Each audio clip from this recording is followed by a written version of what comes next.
Hey there, how you doing? This is Ryan Falkenrath, set the pace triathlon. Finishing up a little information on racing on a hot weather day. I know the person I'm in Chattanooga coming up. It's coming weekend and forecast about 100 degrees. At this point in time, about a week out, there's nothing really you can do at this point as far as training goes to really acclimate yourself to the heat. Especially here in Kansas City, this morning it was 57 degrees. So on my morning I'll run to take my daughter to daycare in a running stroller. Even pushing her in a running stroller, it was super comfortable and not uncomfortable whatsoever. So there's nothing much I could be even doing outside necessarily. There's a few different things you can do in your training, even regardless of the temperatures outside. But at this point in time, there's nothing much you can do. But I'm going to go over some tips, what you can do on race day to get yourself ready to make it through race day and not end up in the medical tent and not end up totally dehydrated and useless at the end of the race and actually kind of have a good day. See what we can do. So don't be afraid of the inferno and stay off the Facebook page. I got some good stuff out there, but don't get too hung up on what's going on, especially on the Facebook pages. They are, some people are kind of freaking out. Some people have good tips, but just keep your level head, keep it all in perspective. So what we're going to do is stay cool on hot race day. So as you're watching this video, you can see all the graphics and everything, read that at any time. But the main thing is to focus on the core temperature. So from the inside and outside, you want to keep that core temperature down so your body does not have to do as much compensation as far as pushing sweat out, turning off different functions of the body in order to keep the core cool. So your stomach will turn off, your blood will be pushed, all the liquid will go out because you're trying to get sweat to the body, to the surface, so it evaporates and cools your body down, keeps the core temperature safe. So your body will do all kinds of compensation to try to keep that core temperature down. So there's some things you can do on that to help your body keep that core temperature down. Hydrate days leading to the race day. So that's why you can't really do much the week of as far as, sitting in a sauna or going to doing a workout when it's hot outside or turning on the heater when you're doing an indoor workout. I would not do that at this point. Too late in the game. Had we been ahead of the game 3 to 4 weeks, there's some stuff you could have been doing, especially if you're racing here in the Midwest. I mean, it's hot anyway, so I've been doing personally a lot of training out in the heat anyway. Coming from a cooler environment, there are steps you could have taken kind of then, and if you're like, well, where were you then? Unfortunately, I didn't post much on that at the time, but there's plenty of information out there. So that's something that we can work on later. It's kind of talking about in the off season to prepare you for next year if you're going to do potentially, Chattanooga again, or if you're doing, an event that's going to be in a hot environment, 70.3 or something like that. So hydrate days leading to the race. So be smart about it. Don't overhydrate. Don't get to the point where you're sloshing around. You're just full of water. Alternate water, sports drinks. Make sure you're eating properly, eating the same. Don't go overboard. I'm in taper and I got to eat everything, or don't freak out and go, well, I'm in taper, I'm not working out as much, so I'm going to limit my calories. Don't limit calories. Just keep everything status quo, eat smart, eat healthy, and make sure you've got a bottle of water with you at all times. And I'm guilty. I do have my morning coffee sitting here, but have something available that you can be drinking or sipping on the entire time. Don't just sit there and chug it all the time. Water by your bed at night for sipping. So if you go 8-9 hours of sleep, 7 hours, whatever you get, you're going that whole time and you're not getting anything to drink. You're waking up dehydrated and starting the game kind of behind the 8 ball, especially race morning. So have something beside your bed to just sip on during the night. You don't have to chug it down. Just wake up, turn over, sip a little bit. So you don't have problems of having to go to the bathroom every couple hours at night. Don't overdrink, but just help your body to keep hydrated during the night. Hydrate mindfully on race morning. Do not too much, not too little. So if you wake up race morning and you get all your stuff, you hit the shuttle or you get there in transition and you go 1 to 2 hours without having to go pee at a porta potty or something before the race, you haven't hydrated properly. You're already behind the 8 ball. And the river or reservoir or wherever you're swimming is not the place to be drinking water and hydrating from. So if you're not to the point where you have to pee, you're constantly looking for, a porta potty every, half an hour, maybe something like that. Bring a bottle of water, bring a bottle of sports drink, something to be sipping on until that race starts. So you get everything else set up and you're relaxed until race start. Just have something to sip, and if you have to go sit in the grass and you're not wearing a wetsuit and you have to pee, just go sit in the grass and pee, There are worse things that can happen to you. You're going to jump in the river, God knows what's in there. So you're going to wash it off one way or another. And I'm not promoting, don't get in arms. Oh my gosh, you're promoting peeing in natural bodies of water. Well, at this point, being hydrated properly kind of trumps, maybe peeing on the grass a little bit. Just don't be gross about it. No nudity in public, nothing. Don't go overboard about it. So, but you just want to be at that point where you have to, I kind of got to pee, so don't be to the point where you went 2 hours and you're like, oh, I didn't have to pee at all. That's not good. And then you start the race and you're finding it all. Balance water with nutrients, like I said, don't just drink water, and pound it. You don't want to get hyponatremia where you've got too much water, too much fluid in the system and not enough nutrients, and you kind of like a chemical balance is off, that you don't have enough electrolytes or sodium or minerals or anything else, and it kind of screws up your body function. So make sure you're drinking smartly, not just gallon jug of water and you're just pounding it all day. Just take sips, be smart. If you're thirsty, you need to drink more. So just kind of be smart about it, especially if you're going to be out in Ironman Village. Personally, I'll be at Ironman Chattanooga as part of the Ironman University Certified Coach Team. I'll be at the Become One tent, so I'm going to be outside a lot. So I'm going to make sure I've got, I'll probably get a gallon jug of water just to sit by the table beside me as I'm talking. I'm losing, fluid from my body. It's just the breath. You're just going to lose it through there. So I'm just going to have something there to sip the entire time. Get some ice and throw it in a little cooler bottle and just sit there and sip water all day. Adjust race effort. So that's going to be the one big factor. When you're out there, especially on the bike and on the run, I have my athletes mostly training by effort, either by power, by effort, by heart rate. Rarely do I say you want to train to this pace, to this mile per hour, or anything of that nature. Usually it's this amount of time or this effort or this distance. Very rarely am I going to say you need to stick to 7 minutes per mile pace on this run to achieve what you're going for. So in that you're going to go out there and you're going to take whatever you've been training at. You're probably going to have to dial it down a bit, especially on the bike. There's going to be opportunity to really get your hydration up and stay on top of your nutrition, because when you get the run and it's going to be hot, your stomach's probably going to start shutting down. So that's not going to be a very good opportunity, or else you're going to have to start walking to let your body kind of recover and adjust and be able to get that nutrition and be able to digest food. So the run's really not going to be an opportunity to hydrate or get nutrition. The bike is going to be where it's at. And in order to make that happen, especially if it's getting warmer out on the bike, you need to kind of dial it back a bit. If your FTP goal, 75% of your FTP, and that's your goal for the bike, the average you're looking for, maybe dial it back a little bit, maybe go to 65%, 60%. And hydrate on a bike, you want to be 2 to 3% dehydrated. Especially on conditions they're forecasting for Chattanooga, almost a high in 100. And that's just air temperature. That's not with any kind of heat index or anything like that from humidity. That's going to be the opportunity, and you're going to have to be on the high end of hydration, and you're going to be on the high end of being dehydrated when you come off that bike. More likely, if you look down, you'll be covered in salt from sweat leaving your body. So being on the bike, slowing down, letting stuff process, and staying on top of the hydration may equal more restroom stops on the bike, and that's fine. Because at the end of the day, it's better to do that than hit the run 10% dehydrated and run yourself into the medical tent or run yourself into a DNF because you just ran out of gas and your body just said, I'm done.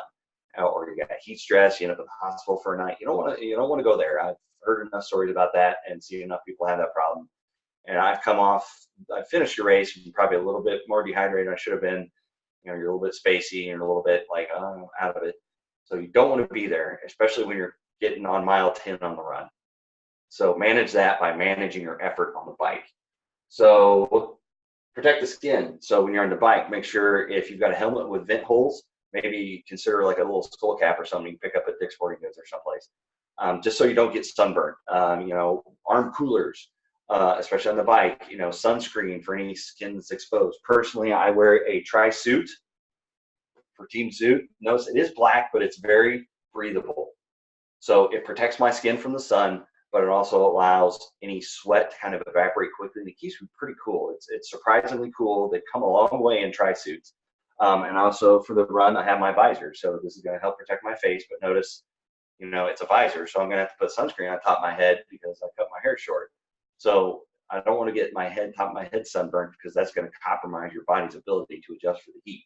So make sure you're protecting your skin. Sunglasses, protect the eyes, long sleeve dry suits, cooling sleeves if you've got an opportunity to get some. There are plenty of opportunities to protect that skin, especially when you're out there in the heat and the sun and it's beating down on you. You don't want to compromise yourself by getting sunburnt on the bike and then have to deal with it on the run. Lubricate well for moisture, feet, and friction spots. So as you're going through the event, you're going to sweat, and sweat gets pulled down by gravity. It's going to end up in your shoes and your socks. So I changed my socks, especially in Ironman events. I changed my socks in T2, so I have a fresh new pair of socks, and I fill it full of Aquaphor or some other lubricant off the shelf or something like that, Gold Bond, something like that. It's not just a lotion that will just absorb in your skin, but something that will keep that friction down. Especially when you're a mile 20, you don't want big old blisters to be dealt with. They usually have Vaseline on the course, so there may be an opportunity when you're on the course if you feel a hot spot kind of firing up. Pay attention to the aid stations that they may have, or they may have a first aid station kind of set up. Go there, ask volunteers if you need help getting your shoes off, your socks. They can help you. They just cannot get you, they can't give you forward momentum. They can't help you move forward on the race course. But if you can't bend over, if you're afraid you're going to cramp up and you don't want to stop, just lean against the table and they can help get your shoes off. Usually, like especially the first aid stations, or if there's a guy on a bike riding around, any medical people wandering around, they have gloves on, they can take your shoes off, your socks, they can slather you in Vaseline, Aquaphor, or something, and then help you get your stuff back on and get you going. So there's opportunities, and make sure in transition, those are your opportunities too. On the bike even, I put Aquaphor in my socks in T1.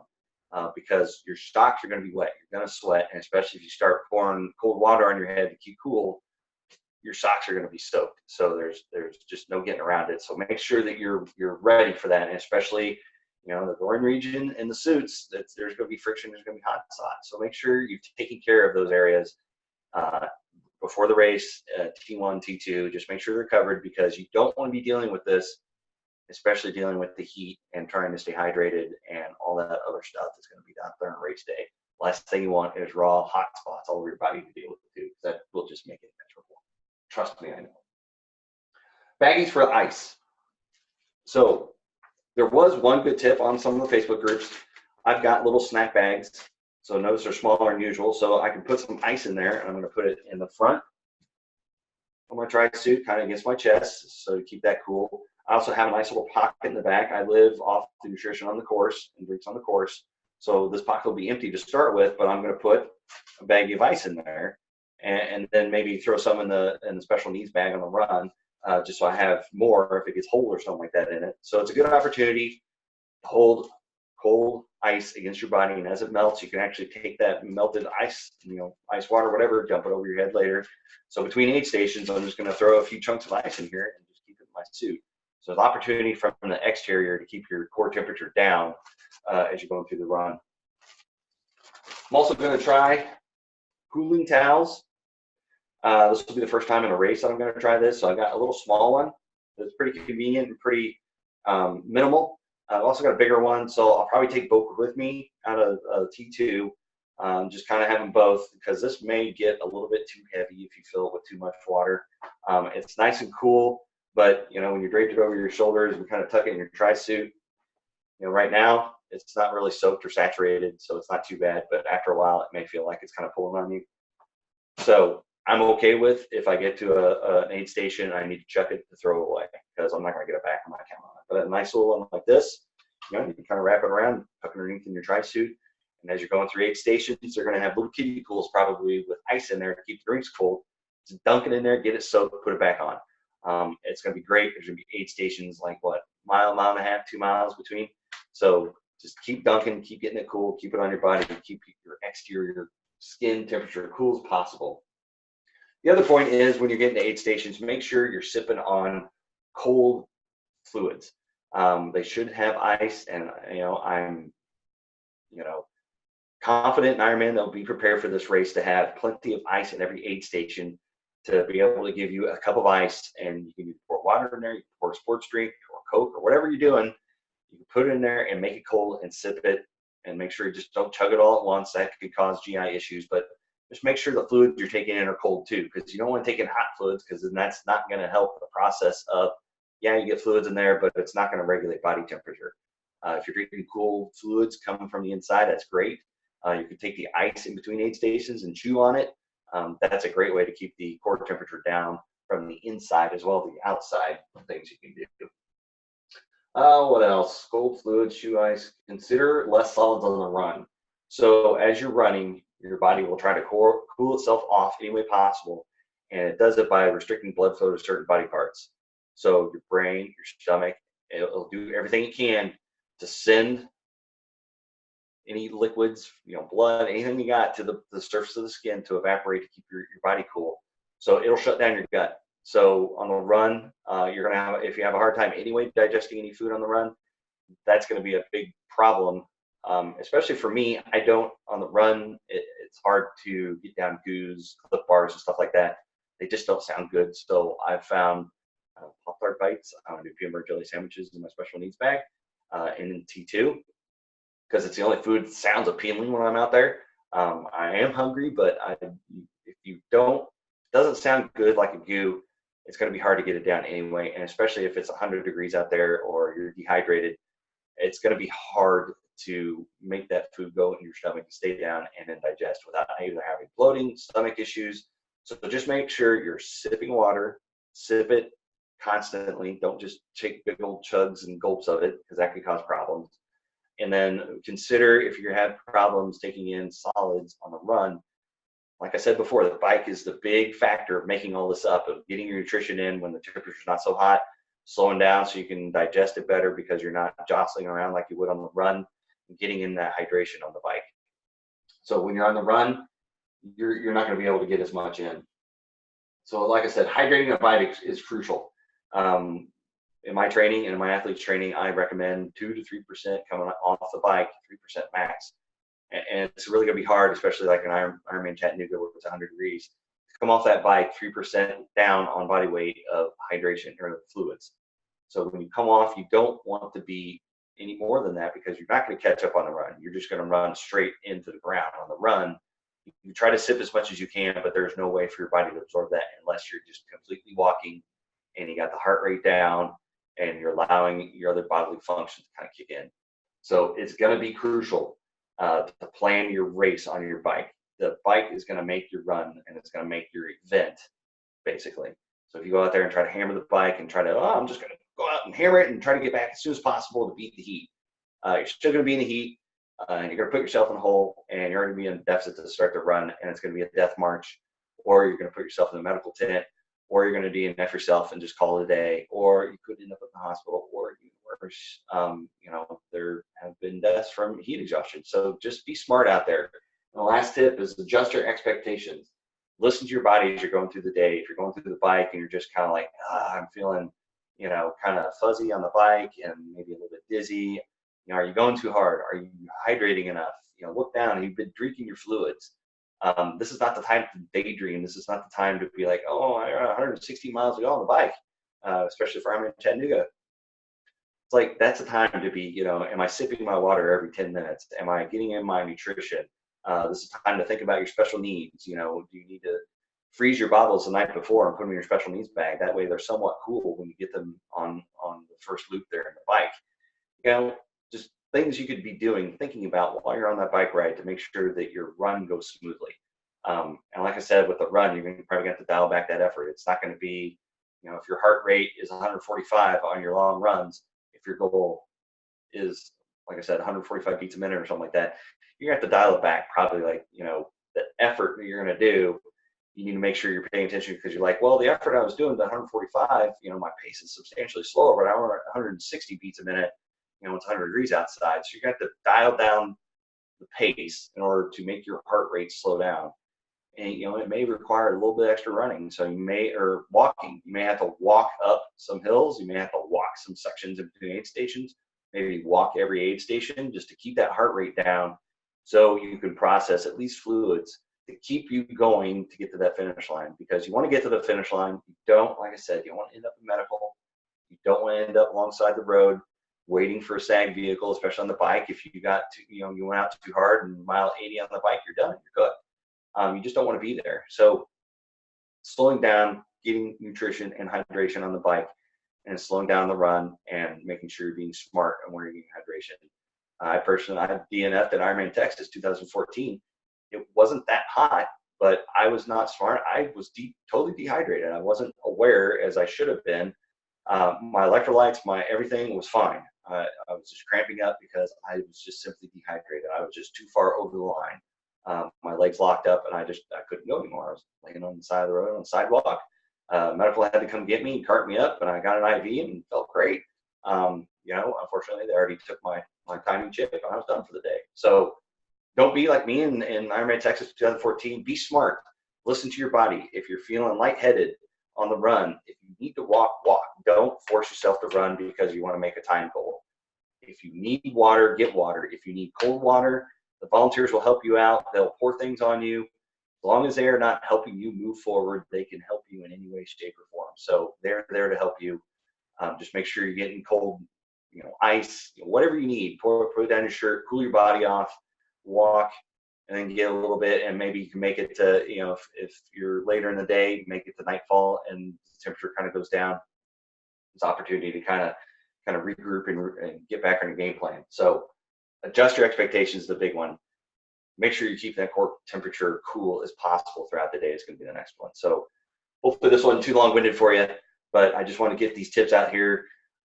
Later on, I'll post a little bit more information about how to actually kind of do in your training, how to work up to it, so you're a little bit more acclimated and ready for heat on race day, and it'll actually give you, it'll make you more ready for just regular races. It'll make you more adapted, more toughened, to be able to have better performances, even if the temperatures aren't off the charts or anything.